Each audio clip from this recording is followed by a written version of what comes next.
नमस्कार। मैं हूं राघव कुमार झा।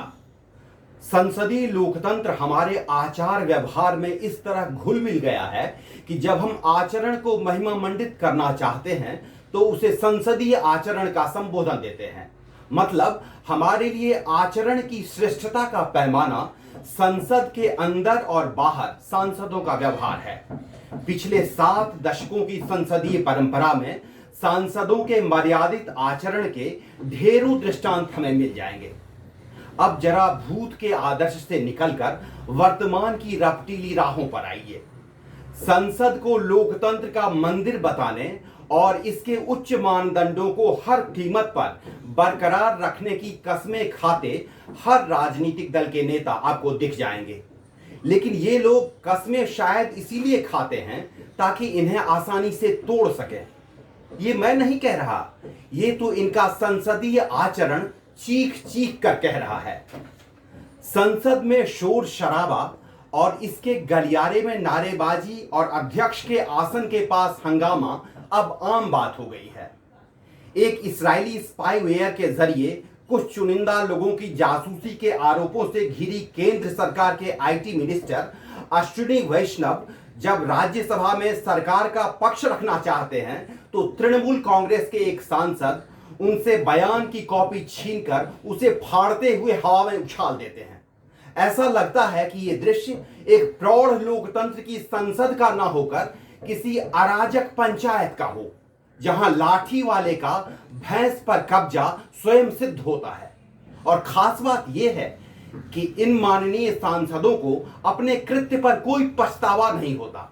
घटना के अगले दिन जब सभापति उस सांसद को सत्र से निलंबन का फरमान सुनाते हैं तो वह सांसद सदन से बाहर जाने से इनकार कर देता है।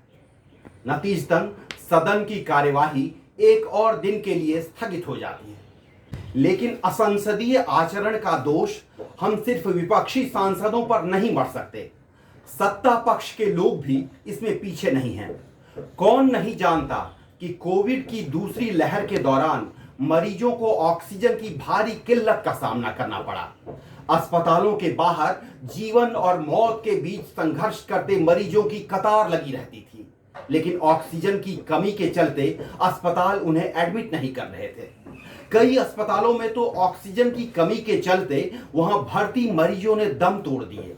कई दिनों तक ये खबरें सुर्खियां बनी रही। इसके बाद भारत को इस गंभीर स्थिति से उबारने के लिए दुनिया भर से मदद के हाथ बढ़े। सरकार ने भी हर संभव कोशिश की, तब जाकर धीरे धीरे स्थिति काबू में आ पाई।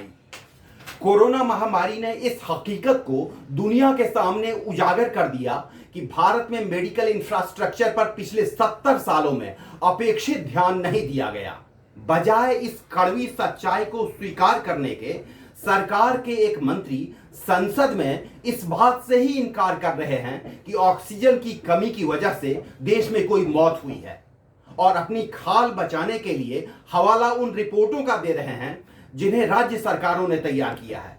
अब कौन नहीं जानता कि रिपोर्टों का हकीकत से कितना सरोकार होता है और कितनी मौतें इन रिपोर्टों में दर्ज होने का इंतजार करती हैं। लेकिन सरकार के मंत्री जब जनाकांक्षाओं के प्रतीक संसद में इतना संवेदनहीन बयान देते हैं तो उन शोक संतप्त परिवारों के जख्म पर नमक जरूर लग जाता है जिन्होंने ऑक्सीजन की कमी के कारण अपने परिजनों को खो दिया है। ये 2 उदाहरण बताते हैं कि देश के करोड़ों लोगों की आशा आकांक्षा के प्रतीक हमारी संसद के सदस्यों का आचरण कितना जिम्मेदार और संवेदनशील है।